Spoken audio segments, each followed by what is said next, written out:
السلام عليكم أعزائي المتابعين. اليوم أنا رايحين نهضروا على موضوع الثقة بالنفس والبابليك سبيكين مع الأخ عمر بلخيري، أحد النماذج الجزائرية اللي عنده خبرة في مجال البابليك سبيكين، وأيضا كثير من متعلمي اللغة الإنجليزية عندهم مشكلة مع التحدث أمام الناس ولا المشكلة مع التحدث باللغة الإنجليزية بيكوز دائما عندهم هذاك الخوف. إذا اليوم أنا رايحين نهضروا على هذا الموضوع مع مستر عمر. ويلكم مستر عمر. Thank you.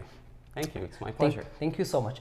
And في نفس الوقت أعزائي المتابعين اليوم راح يكون حصة للاستماع معناتها، أو راح يكون فيه صوت إدراج سبتايتل باللغة الإنجليزية وتسمعوا إلى اللغة الإنجليزية مع الشرح. معناتها تكون حصة listening. You're ready? Let's go. So, Mr. Omar, a lot of people have this problem of they want to speak but they are afraid of speaking. What is the best solutions or tips you can recommend? Well, you know, in humanity, like you have two options, okay? In life, you have like two options. You either fleet or flight, or fight, okay? Nice. So you either fight or you run. I mean, I've noticed that most people like to run. They like to stay in their like own safe cocoons. They don't like to go out and face the big ugly world, okay? And this idea of fear of talking and actually communicating with people seems, I mean, it seems kind of naive, doesn't it? I mean, why would you be afraid to talk to people? Exactly. When it comes to your mother tongue, it's fine to talk to people. But when it comes to a foreign language, it's always a bit harder. Yes. Not a bit, a lot harder, okay?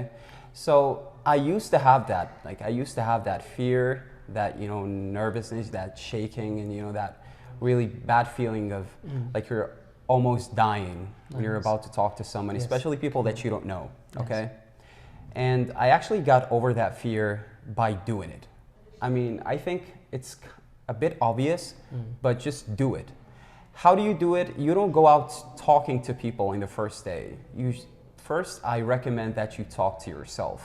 I mean, as weird as it might sound, but it's actually pretty, you know, effective. It works out. Okay, so one of the many things that you could do is talk to yourself in front of the mirror. And I mean, it's a little weird, as I said, but it's fine. I mean, as long as it works, who cares? Plus, it's going to be you and only you. Like, no one is going to be judging you. Nice. The second thing that I suggest that people do is record themselves when talking, because not many people realize it, but fear of camera is like one of the worst fears that anyone could ever have. So if you get over that fear of the camera, there's a really big chance that you're getting over the fear of talking to people. I think that 95% of English learners, especially English learners, and especially here, have that problem. Because we always make these really unnecessary computations. We start to think of stuff that don't really exist. You start to think to yourself, what if I'm judged by people? What if they don't like my pronunciation? What if they don't like my way of talking? What if I get stuck? What if I stutter? What if I don't talk properly? And these are fears that don't really exist. I mean, you might have noticed it when you talk to a native speaker of English, like American or British. They don't care about your pronunciation. They don't care about how you say things or your accent. They care about the message is done. Thank you. As long as you convey your message, that's all that really matters. And I think that the biggest proof is Indians and maybe Egyptians to some extent, because you've heard how Indians talk. That's amazing. Yeah, I want to ask you the next question, which is, you know, a lot of people want to start learning English, and then what's the first step they should do to learn English? The first step is probably the most obvious. I mean, goes without saying, is you're like a baby. I mean, when you don't speak another language like English, you're like a baby. Like when you were a baby, you weren't able to speak your mother tongue, and you got over that. You learned the language. Have you ever thought how does a baby learn a language? Okay, how do they do that? They get the language through listening. Okay, so I think that extensive listening is exactly what every new English learner needs. As long as you listen for about 2 hours each day, okay, and you don't have to watch. But what if you listen and you can't understand? It's fine. Because at first, you're not really trying to understand or comprehend anything. You're just trying to get your mind or your brain used to that language. Because I think that the hardest thing when it comes to English or pretty much any language is really just separating the words from each other, you know? I mean, ask any new English learner and they all have the same answer. I don't understand because they swallow too many letters. Like when they listen to Americans, they're just swallowing too many letters and I can't really understand which word is which. So by listening, you kind of get your brain used to separating words from each other. And that's the first, and that's really a prominent step when it comes to learning English. You need to listen in order to be able to separate words from each other. That's and amazing. I think that's what it's all about, just listening and doing it every day. And then when you get to separating words from each other, you can start reading or watching movies maybe, or documentary series with subtitles. That way you can kind of relate each word to its meaning. And when it happens, like when you hear it like the first and the second and the third time, it's stuck in your subconsciousness and you don't really realize it, but it's stuck. I mean, your mind gets used to listening to it. It gets used to it. It's like a mind is like a sponge. It just carries everything. Exactly. So like the biggest challenge we get as learners ولا الكثير من متعلمين اللغة الإنجليزية they have this problem of consistency. You know, اللغة تحتاج دائما إلى الاستمرارية. The language needs consistency. So far you will find that by keeping speaking every day and exposing yourself to a language, you get this kind of, wow, I'm feeling better. My language is getting better. But people have this problem, which is like I start and then I stop. Yes, thank you. And then when you stop, you say, oh my God, I can't learn, I can't keep on, I'm stuck. So what's the best tip or a solution or technique you can suggest to people in the matter first, of I think that we need to address the problem. There are two types of people. I think that the most common one is the ones who do monkey branching. Monkey branching is when you skip languages. You jump from one language to another. I used to have that. I remember at a time I wanted to learn French, but then I really admired the Italian pronunciation. I just loved Italian. And I thought to myself, well, maybe I'm gonna go with Italian. And then when I started learning Italian, I thought, well, would you listen to Russian? It sounds so good, so manly, so masculine. I want that. So this is monkey branching. You're like a monkey, just jumping between from branches. a language to another. Thank you. Yes. I think that the first thing that you have to know is that English is not like the rest of the languages. It's not like any other language. It is by far the most important, the most necessary language that every human being in the world needs. I mean, hate it, love it, doesn't matter. It doesn't change the fact that it is the first language in the world.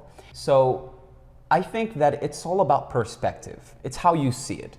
I think that a human being, myself, me, Omar Bلخيري, of today, of Saturday, is better than Bلخيري Omar of Friday.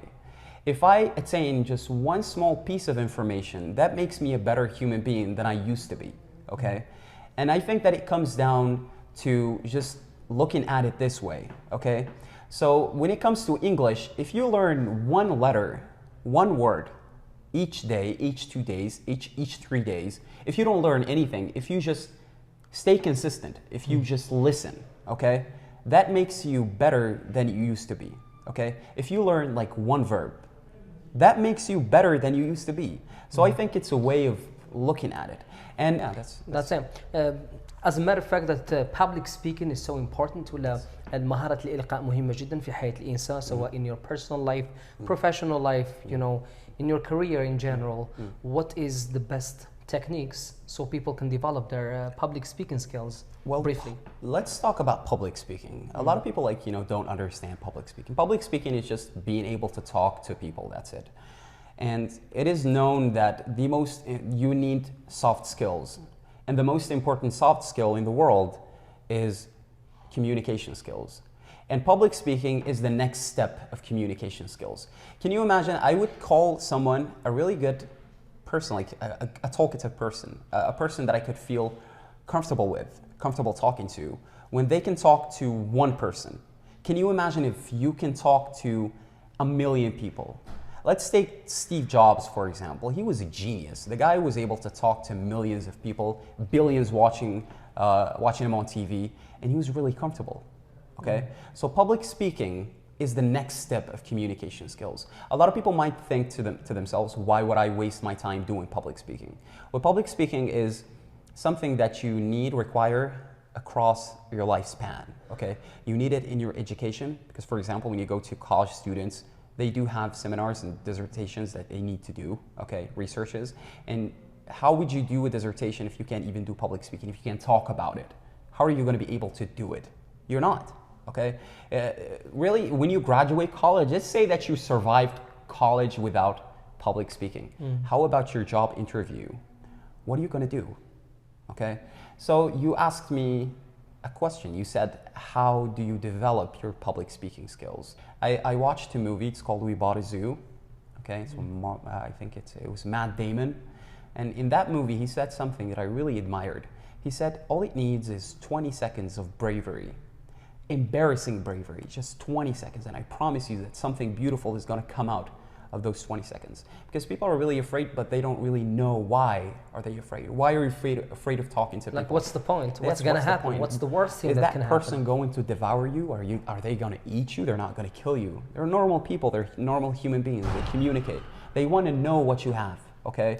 So just talk to a random person that you wouldn't normally talk to. And the point is, when you're sitting or speaking in front of people, you're giving it value. Thank you. You see, and this is positive. Why not? I'm going to go in public and give a value. Thank you. I don't care what you have in your head. I don't care about what you have in your head. I don't care about your ideas. I don't care about your values unless I can see them.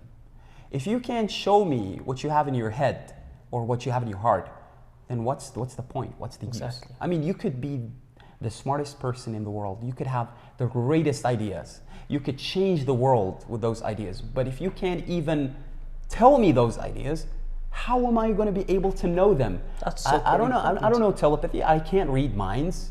Okay. I need you to tell me about this. Nice. The first thing that you need is to actually do it. As I said, gradually, with one person, and then 2 people, then 3 people, and then 5 people. And one thing that I really recommend to people is going to congregations, like places where a lot of people exist. Okay. Clubs.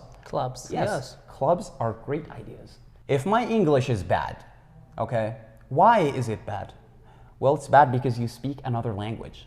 You speak another language fluently. In English, it's a plus. It's a surplus. Learning English and you're not really sure about it, if you're not really confident, if you don't know whether to keep going or to stop or to back down, okay? You've already got this far. Then keep going. I promise you, beautiful things are going to come out of it. Thank you. Omar, thank you so much for sharing. You're welcome. I've heard that you have a podcast. You're working on it. Yes. Can you tell us about it? I do have a podcast. It's directed to people who are learning English, but really find native speakers really fast. So I decided to do it slow. Nice. Okay. I just slow down and I just talk about random topics, like really random. So I have 2 podcasts now. They're on SoundCloud. Okay. Nice. If you want to check them out, you can find them on my Facebook page, or you can just, I don't know, link them in the comments or something. Nice. Okay. Interesting. And I will be uploading and I will be posting more often if I get like a lot of people listening to them. Even if I don't get a lot of people listening to them, I will keep doing it, even if it's only 1 person. It's all about consistency. Thank you, consistency. Exactly. I mean, if I know that there is 1 person listening to that and it's actually making their English better, I'll keep doing it, okay? And just check it out. It's going to be like 7-8 minutes long, and it's going to be really simple. And I will explain all really hard terminology or hard words in Arabic. I will explain, so don't worry about it. Okay. So it's a great asset what you're doing. Thank you so much, Mr. Omar. God bless you. Thank you. It was you a great time. Thank you. Thank you so much. بارك الله فيكم أعزائي المتابعين. I hope you enjoyed watching this episode and thank you so much for watching. وإذا عندكم أي كلمة جديدة تعلمتوها إن شاء الله كان هذا المحتوى مليح وتعلمتوا كلمات جديدة listening إن شاء الله تلقوا ترجمة باللغة الإنجليزية والعربية. So keep learning and practicing and never stop. Thank you so much for watching and see you next time. Bye.